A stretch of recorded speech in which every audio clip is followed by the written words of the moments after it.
O mundo está passando por grandes transformações que afetam diretamente a saúde mental, física e espiritual dos seres humanos que habitam o planeta Terra. No primeiro episódio de Espiritualidade e Bem Viver na Nova Terra, tivemos uma dimensão de como esse cenário caótico em que vivemos coloca em xeque a nossa existência.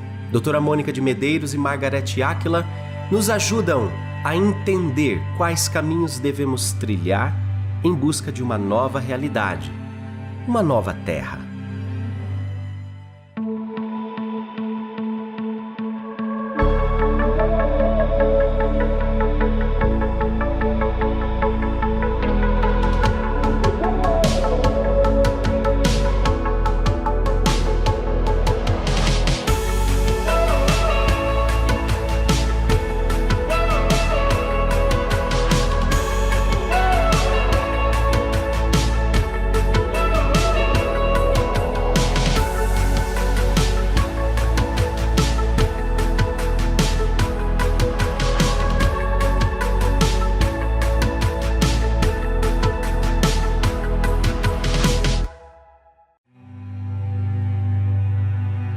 A ciência já começou a rever paradigmas e observar que aspectos espirituais e psicológicos do ser humano não são algo à parte de sua existência e estão diretamente associados à causa de diversas doenças. Porém, para se entender a integralidade do ser, é necessário compreender a sua multidisciplinaridade. Desse pensamento surgem novos estudos que se comprometem a abrir algumas portas e entender e conectar os diversos aspectos que compõem a saúde e a doença.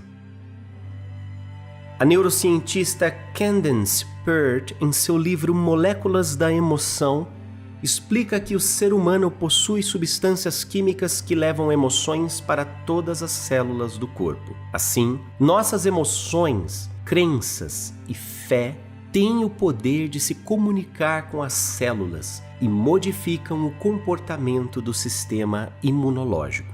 Ela afirma que existe uma biologia dos sentimentos. O padrão de pensamento e emoção é capaz de ativar e desativar genes, podendo desencadear a formação de moléculas que são prejudiciais ao nosso organismo, chamadas moléculas da emoção.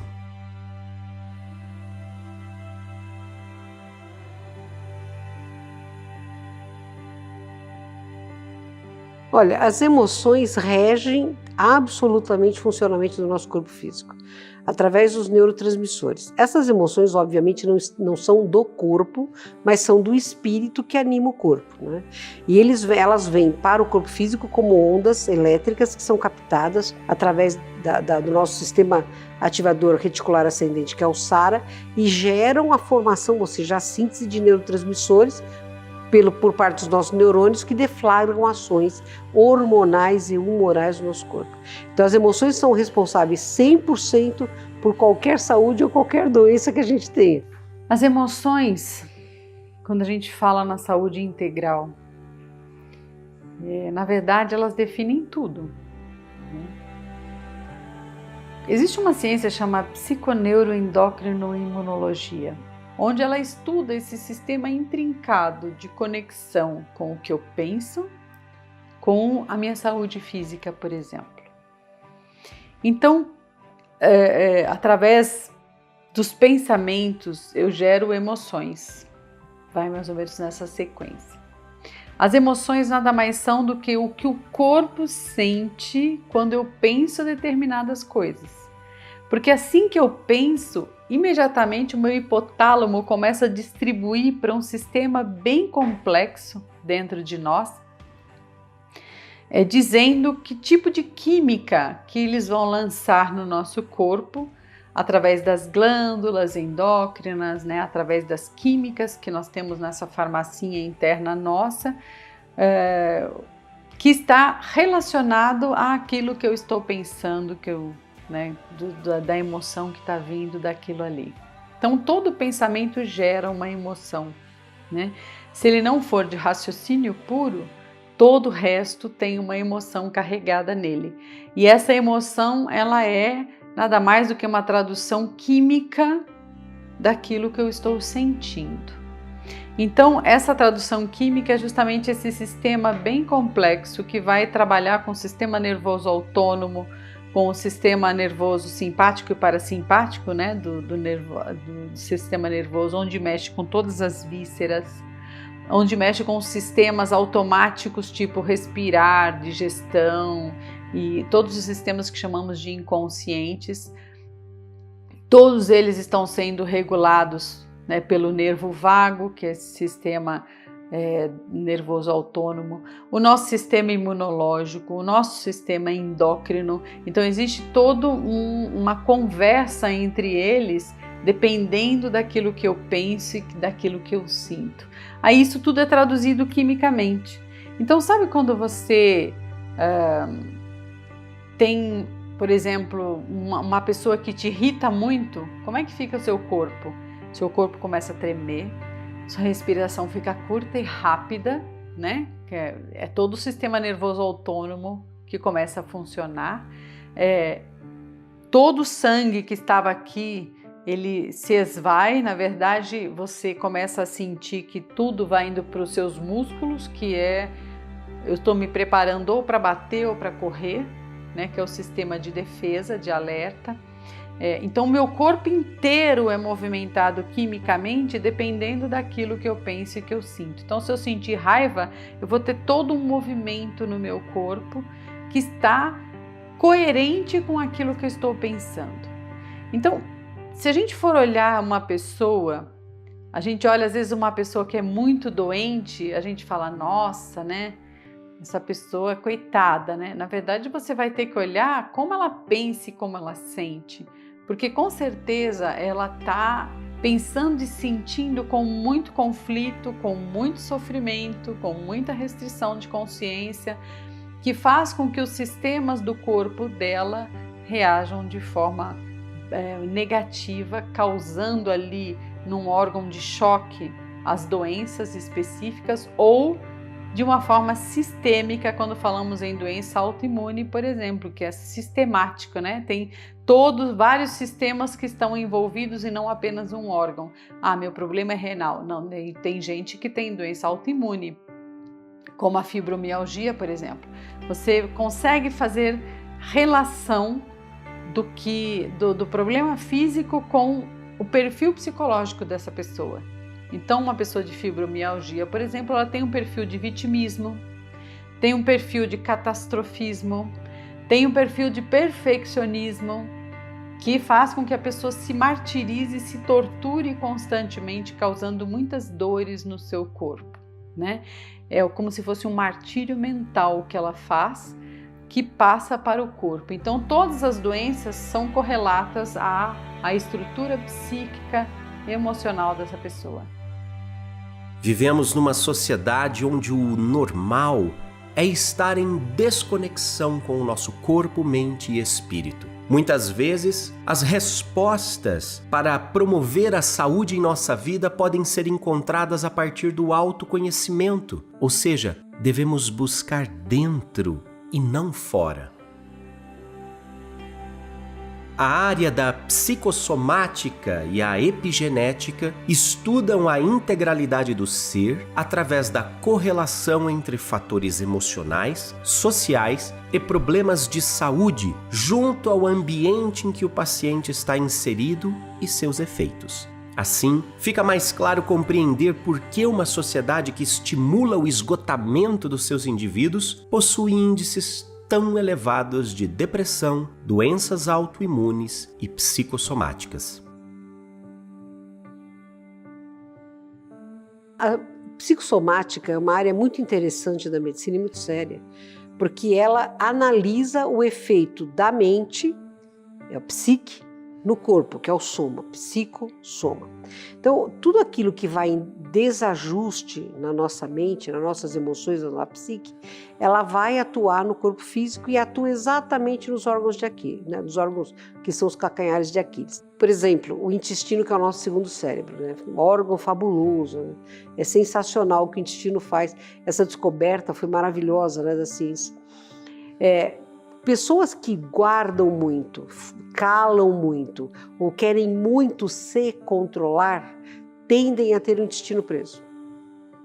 Em compensação, aquelas que, né, vomitam tudo que pensam e vai e são muito mais voltadas para a ira e para a raiva, tendem a ter colite funcional, ou seja, tendem a ter um intestino que funciona rápido demais. Alterações da glândula tireoide, que hoje você tem aí, é epidêmico, né? Antigamente você não fazia o diagnóstico, hoje você faz o diagnóstico. Quando eu estava no meu curso de patologia no terceiro ano da faculdade, o professor Parolari falou assim, o câncer da tireoide a gente diagnostica numa mesa de necrópsia, na autópsia, né? Morre com o paciente, não mata o paciente. Hoje, faz ultrassom de rotina, tem o nódulo, faz a biópsia, é indefinido, opera porque é câncer, entendeu? Então muda a relação. E a tireoide, ela responde nitidamente à comunicação. Fala demais, difama, cala demais, engole demais. A gente engolir sapo faz um mal danado, não é só gastrite que dá problema de tireoide também. Então o nosso corpo reage demais. A gente fala assim, a pessoa que tem problema de joelho é muito arrogante, é muito orgulhosa, porque você não dobra o joelho, né? Pessoas com problema de coluna, são pessoas que têm pouca flexibilidade, pessoas que têm muita necessidade de controlar, têm um apego muito grande, acabam tendo problema nas mãos. Por quê? Porque elas instintivamente estão sempre com as mãos em punho, estão sempre agarrando alguma coisa. Você tem um monte de manifestação. Classicamente, a ira, que vai dar para você gastrite, úlcera ou pressão alta, infarte. Então, a medicina psicossomática, ela é fenomenal e hoje nós temos grandes estudiosos no mundo inteiro que fazem exatamente o estudo disso. Um dos assuntos que a gente aborda no curso é exatamente a psicossomatização. Quer dizer, eu tenho essa doença, o que pode determinar? Tem que deixar muito claro. Não é assim, o nexo causal às vezes pode ser outro. Embora a menor distância entre dois pontos seja uma linha reta, entre a emoção e a doença, dependendo de quem é o cidadão, você pode ter uma parábola e não uma linha reta. Então, você, porque você é assim, você vai ter tal doença. Tem muito mais coisa, porque nós somos altamente complexos, emocionalmente falando. Ainda que imaturos e primários, se nós formos olhar um contexto cósmico, individualmente na Terra, nós já somos muito complexos emocionalmente. É que a gente não faz ideia de como trabalhar com essas emoções. Já está provado cientificamente que somos fruto de um passado e que a maneira como pensamos interfere no que somos hoje e no que seremos amanhã. Nossa mente possui programas emocionais que funcionam como sistemas de defesa para administrar a vida. A neurociência nos mostra como as emoções são pistas poderosas para entendermos todo o funcionamento do nosso corpo.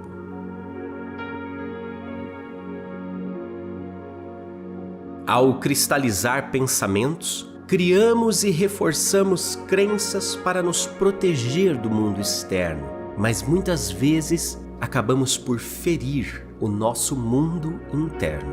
As verdades que vivem dentro de nós irão reger até mesmo o comportamento das nossas células. Emoção, pensamento e comportamento estão intimamente ligados.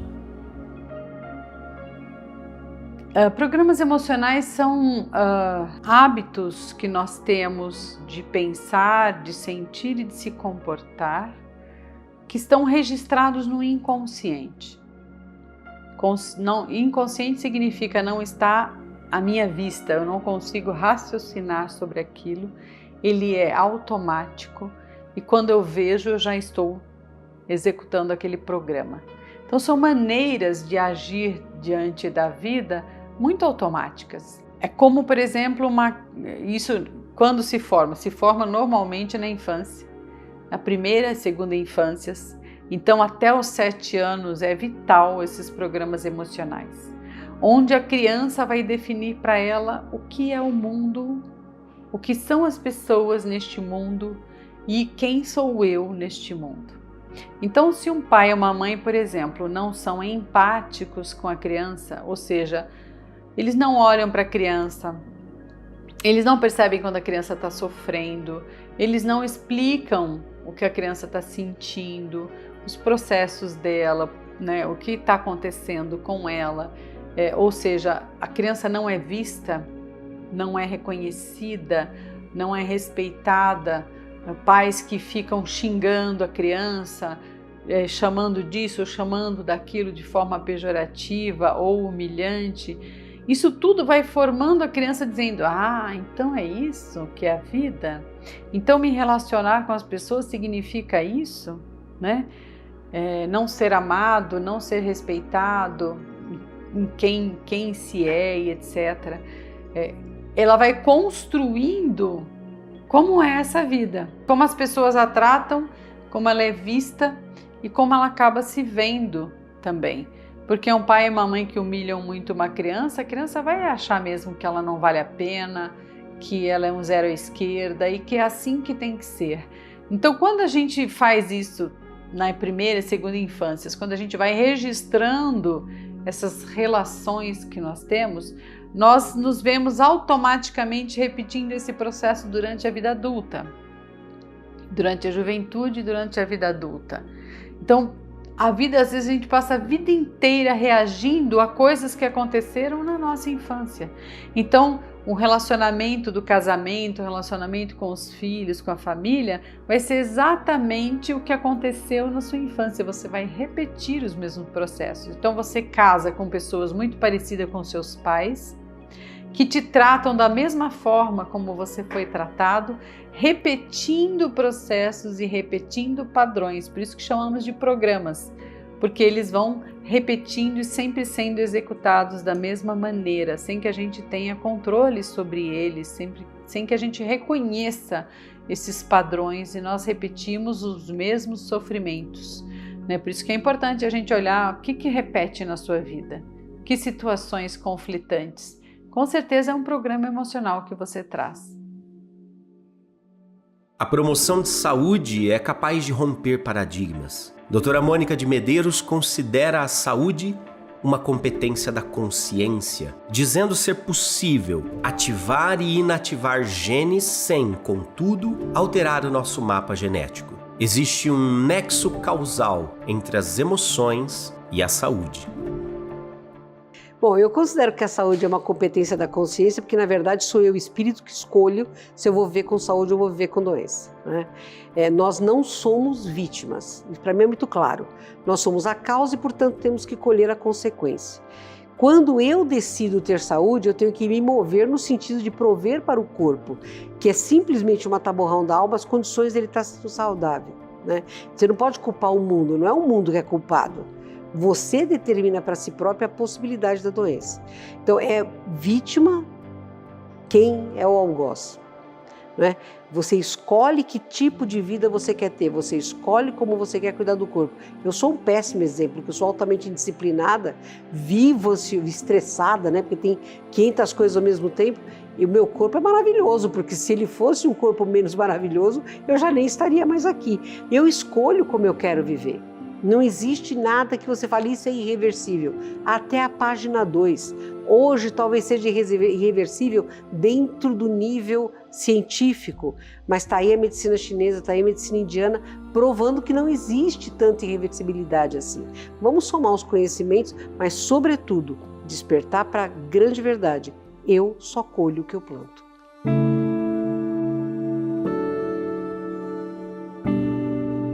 Seria possível o ser humano compreender o seu próprio modus operandi e colaborar com o funcionamento do seu corpo, integrando com sua mente e espírito? Somos capazes de gerar a nossa própria autocura? A doutora Mônica considera que sim, e foi a partir de uma experiência pessoal que ela encontrou um caminho possível para a autocura, unindo a ciência e a espiritualidade. Nosso corpo possui toda a sabedoria necessária para se regenerar.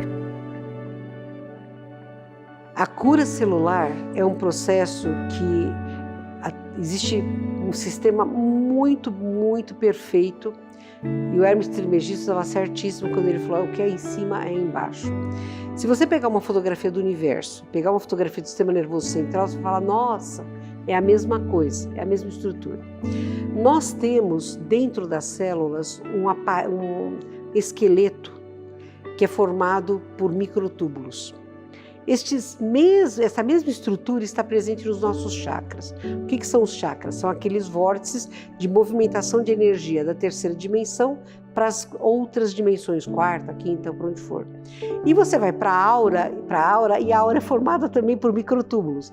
Então, quando eu estava com câncer, né, porque primeiro que eu não me revoltei pelo fato de ter câncer, porque eu entendia que era uma decisão minha, mas também falava, eu dei o nome para ele de Rodolfo, né, porque eu tinha que ter uma relação com ele, e ele não me pertencia, como eu não pertencia a ele.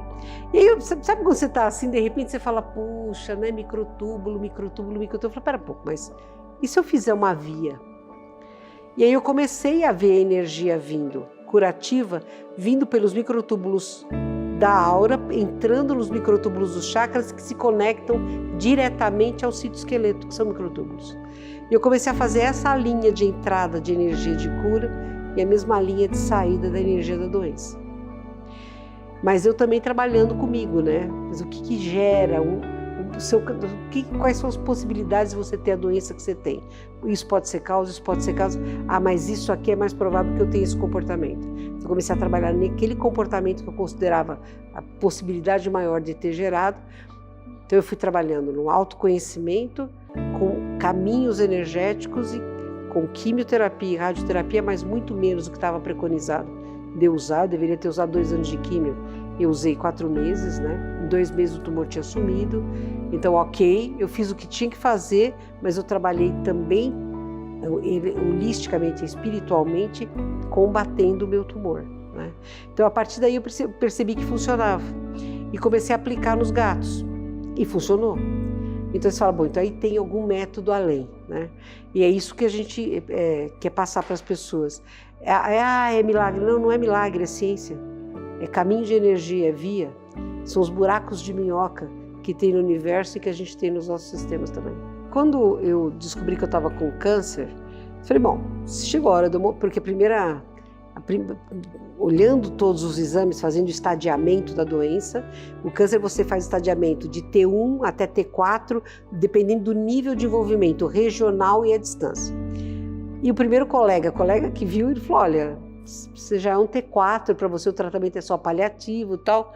Eu falei: olha, eu tenho uma série de responsabilidades, quanto tempo você acha que eu tenho? Ah, de 6 meses a 1 ano, quer dizer, essa foi a minha primeira janela, né?